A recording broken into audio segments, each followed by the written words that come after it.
comme c'est comment dirais-je, des filaments qui s'étalent en surface mais en profondeur, en arrachant cet enduit, donc vous allez mettre en évidence sous cet enduit une muqueuse qui est fortement inflammée, donc qui est édémateuse et qui est rouge, mais qui n'est pas ulcérée, et donc qui peut être sensible après au cours de l'alimentation. À côté, juste après donc l'atteinte de la bouche, les champignons peuvent également, les candidoses peuvent également toucher l'œsophage. Donc ça va entraîner donc une œsophagite avec une dysphagie qui est là. Et là aussi, il y a la muqueuse de l'œsophage va être tapissée par une membrane donc, qui est liée à les filaments donc, du champignon qui s'étale en surface. Et ça va créer également comme signe donc, une dysphagie. Ensuite, ça peut toucher donc l'estomac et donc ça va créer donc une diarrhée.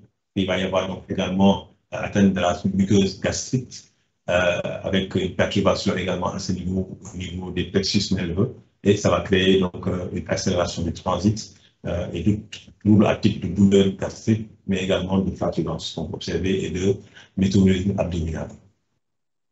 Au niveau intestinal, donc on va également avoir, on peut avoir une colonisation de la muqueuse intestinale par ces candidats.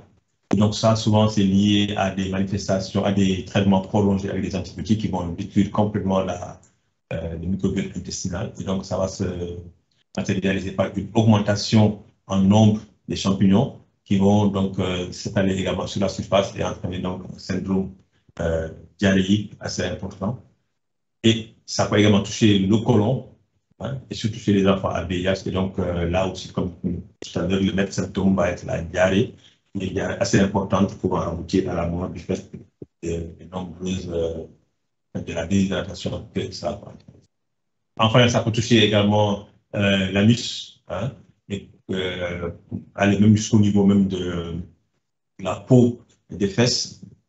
Et donc là, on parle donc d'atteinte anale, avec une muqueuse anale qui est rouge, qui est congestive, qui est sointante, et qui peut s'accompagner donc d'un érythème fessier à ce niveau-là. Et donc ça, c'est une complication qu'on peut observer. Encore que même parfois, l'atteinte peut commencer par l'érythème fessier, notamment avec des couches, donc qui peut entraîner donc une atteinte de la peau, des fesses. Et ensuite, maintenant, ça va progresser pour atteindre maintenant l'anus et entraîner donc l'atteinte à ce niveau.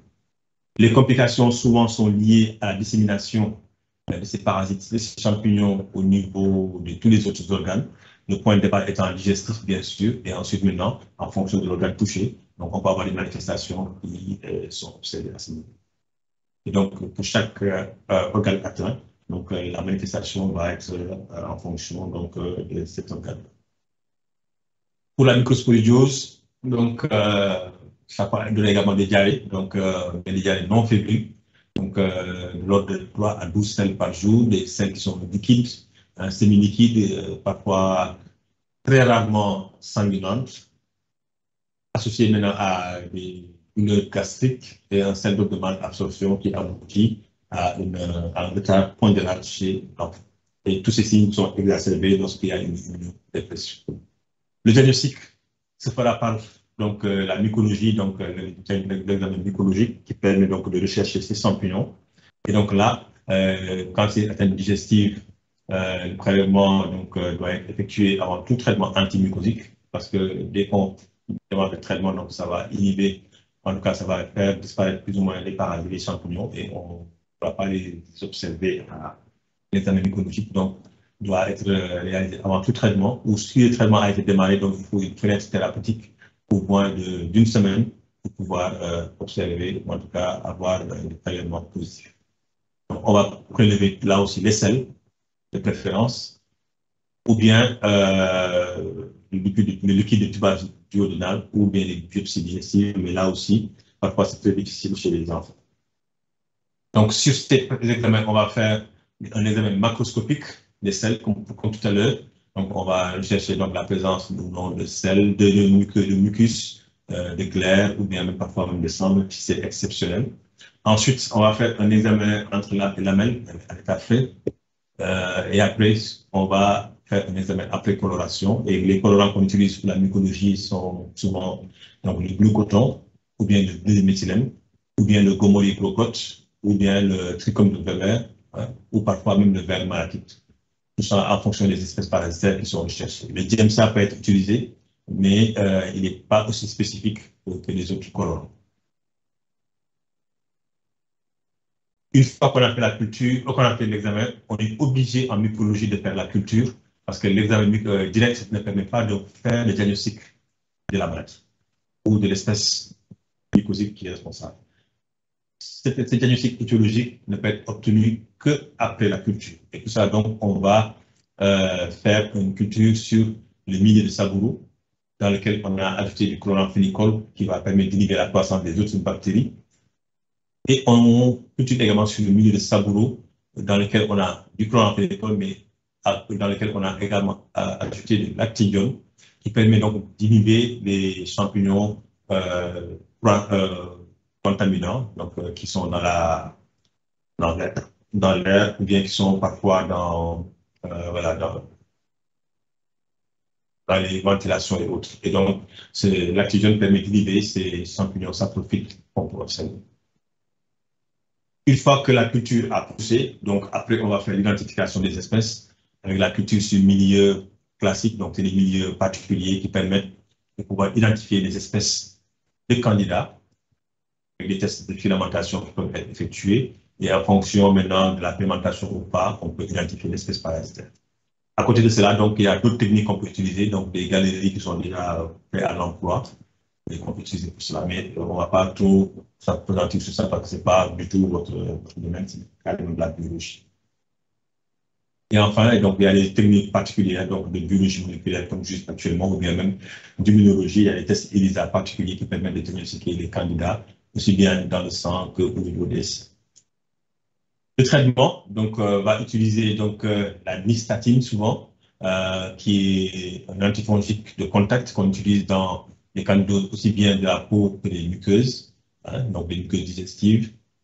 Et la posologie est d'environ 1 million d'unités par jour chez l'enfant.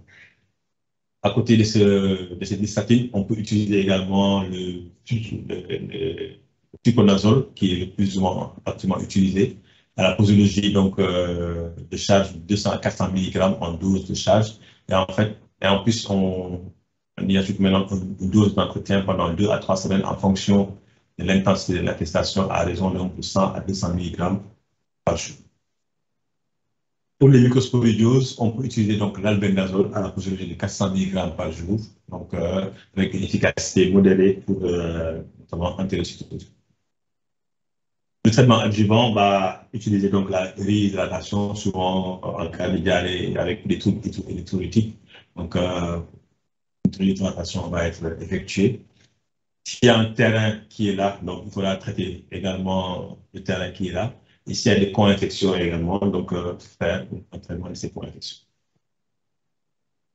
En termes de prophylaxie, donc souvent, c'est l'enfant qui a un muguet. Donc, l'enfant est isolé, donc on fait en sorte qu'il ne soit pas en contact avec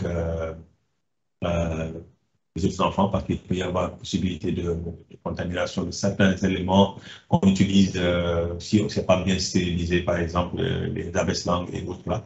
Donc, d'utiliser des éléments jetables, sinon il y a un risque de contamination. Pour ce qui est de la prévention, donc, notamment chez les enfants-là, donc souvent on a la contamination peut se faire au cours de l'accouchement. Une femme qui présente une candidose génitale, par exemple, au cours de l'accouchement, contaminer son enfant qui va développer candidose néonatale. Et donc là, cela peut être prévenu par le traitement chez la femme au cours du dernier trimestre de la grossesse pour éviter au cours de l'accouchement que cette femme contamine son enfant. Et bien sûr, tous les enfants, donc une bonne hygiène alimentaire, une bonne hygiène également